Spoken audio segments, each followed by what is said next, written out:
आदमी का कृत्य छोटा है। नानक के पिता कालू मेहता को यही लगता था ये लड़का बिगड़ गया है, सब उपाय कर डाले, फिर कुछ रास्ता न बचा तो गांव में आखिरी उपाय रहता है कि इसको घर के गाय भैंस चराने भेज दो। नानक को भेज दिया गाय भैंस चराने। वो बड़े खुशी से गए, वहां ध्यान लग गया, वृक्ष के नीचे महिमा में डूब गए। गाय भैंस पड़ोसियों के खेत चढ़ गई।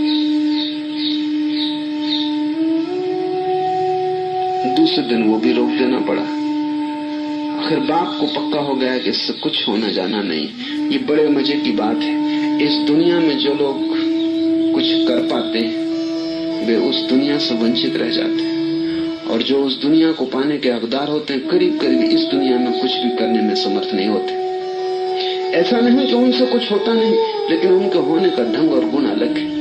वे उपकरण हो जाते हैं, उनसे बहुत कुछ होता है। क्या हो जाता अगर नानक ठीक से गाय भैंस को चरा के भी लौट आते? बहुत से लोग लौट रहे हैं। क्या हो जाता दुनिया में? क्या होता कि नानक एक दुकान ठीक से चला लेते? बहुत सी दुकानें ठीक से चल रही हैं, लेकिन कृत्य के जगत से हटकर ये व्यक्ति महिमा के जगत में डूब गया। महिमा का अर्थ है करने वाला तू। महिमा का अर्थ है कि मैं क्या कर सकूंगा, और जैसे ही तुम्हें ये लग जाता है कि मैं क्या कर सकूंगा, तुम्हारा अहंकार बूंद बूंद खोने लगता है। जिस दिन तुम्हें परिपूर्णता से ये प्रतीति हो जाती है कि मैं असमर्थ हूं, मेरे किए कुछ भी ना होगा, मैं असहाय हूं, उसी क्षण मोक्ष का द्वार खुल जाता है। नानक कहते हैं कर्म से शरीर मिलता है, संसार मिलता है, कृपा दृष्टि से मोक्ष का द्वार प्राप्त होता है। नानक कहते हैं इस प्रकार जानो कि सत्य ही परमात्मा ही सब कुछ है। परमात्मा न तो स्थापित किया जा सकता है, इसलिए मंदिर कैसे बनाओगे? न निर्मित किया जा सकता है, इसलिए मूर्तियां कैसे गढ़ोगे? वो निरंजन, आप में ही सब कुछ, तुम्हें उसे बनाने की जरूरत नहीं। तुम नहीं थे तब भी था, तुम नहीं होगे तब भी रहेगा। आदि सच, जुगादि सच। तुम उसके बनाने की फिक्र छोड़ो। पूजा, मंदिर, मूर्ति, इनसे कुछ होने वाला नहीं। फिर किससे होगा? जिन्होंने उसकी सेवा की, आराधना की, वे महिमा को प्राप्त हुए। अगर वही सब कुछ है तो सेवा ही प्रार्थना है। अगर वही सब कुछ है तो सेवा ही आराधना है। अगर वही सब कुछ है, उसका ही फैलाव है, तो तुम जितनी सेवा में रत हो जाओ, तुम उतने ही उसके निकट पहुंच गए। वृक्ष प्यासा है, पानी डाल दो। गाय भूखी है, घास रख दो। तुम उसी के सामने घास रख रहे हो और तुम उसी की जड़ों में पानी डाल रहे हो। बड़ी संवेदनशीलता चाहिए प्रार्थना करने के लिए। छोटे मोटे मंदिर से नहीं होगा, वो तो तरकीबें हैं प्रार्थना से बचने की। ये मंदिर बड़ा है और विराट सेवा की भाव दशा चाहिए, क्योंकि वही है। जीसस ने कहा है, जब जीसस को सूली लगने का वक्त आया तो उनके साथियों ने, संगियों ने पूछा अब हम क्या करेंगे? तो जीसस ने कहा तुम फिक्र मत करो, अगर तुम भूखे को पानी पिलाओगे तो मेरे कंठ में पानी पहुंचेगा।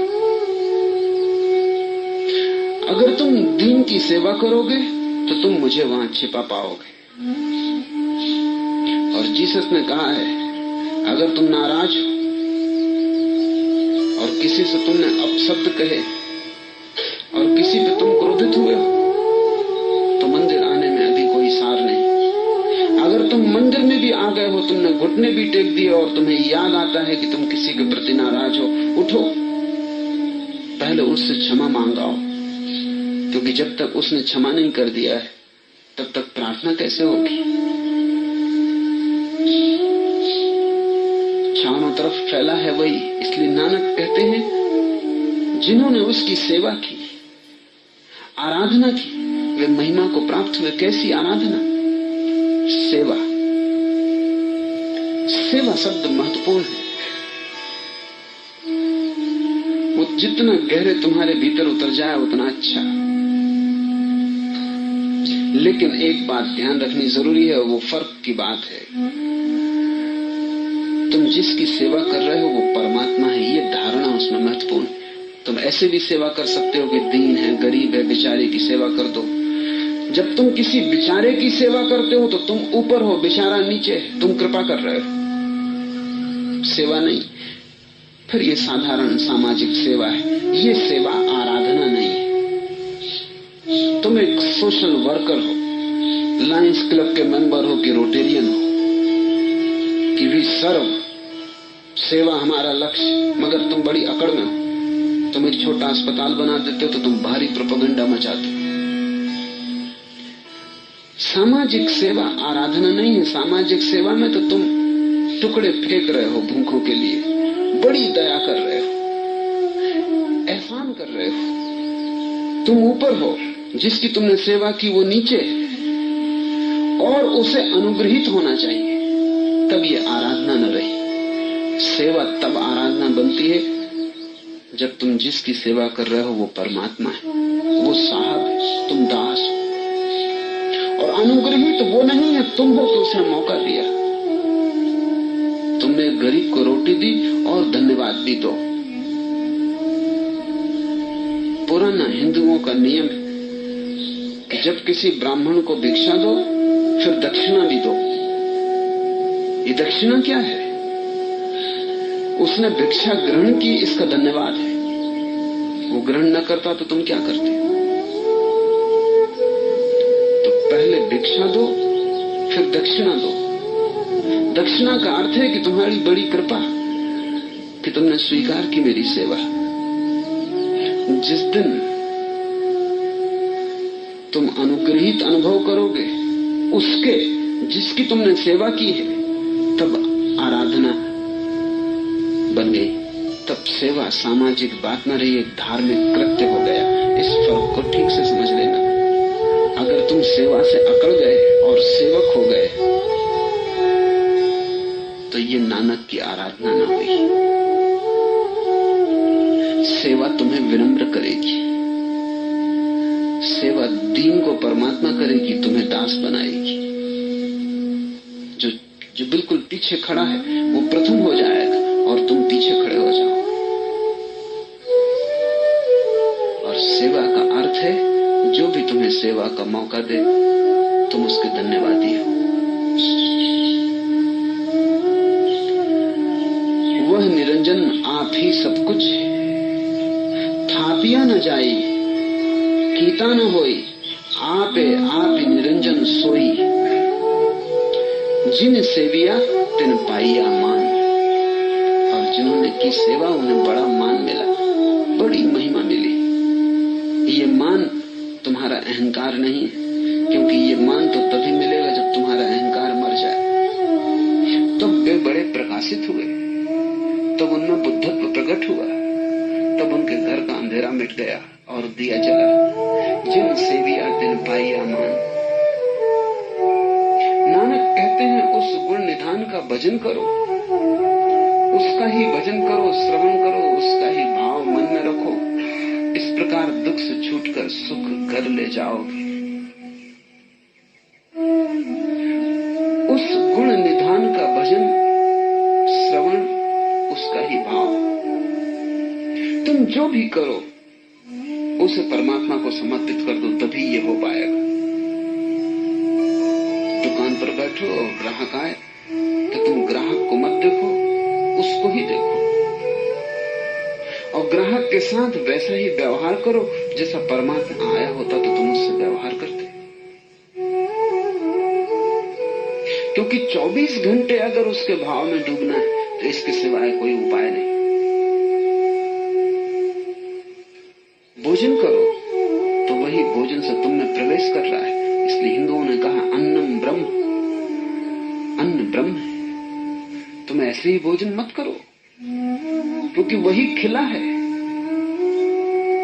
वही अनाज बना है। तुम बड़े अनुग्रह भाव से उसे ग्रहण करो। और भोजन को जब तुम, अन्न को जब तुम ब्रह्म मान लोगे, पानी पियोगे और वही पानी में आया है तुम्हारी प्यास को तृप्त करने को, तभी तो 24 घंटे उसका भजन होगा। ये तो कैसे होगा?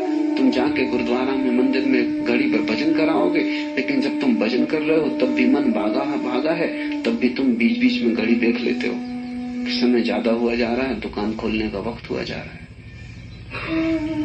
तुम कैसे उसका भजन करोगे?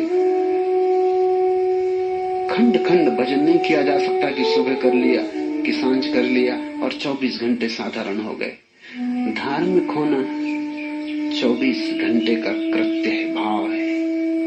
इसे तुम कभी कभी नहीं कर सकते। न कोई धार्मिक दिवस और न कोई धार्मिक घड़ी, समस्त जीवन उसी का है, सब क्षण उसी के हैं। तो तुम इस ढंग से जियो। धर्म जीने की एक अलग शैली है। तुम इस ढंग से जियो कि तुम जो भी करो वो किसी न किसी रूप में परमात्मा से संयुक्त हो जाए।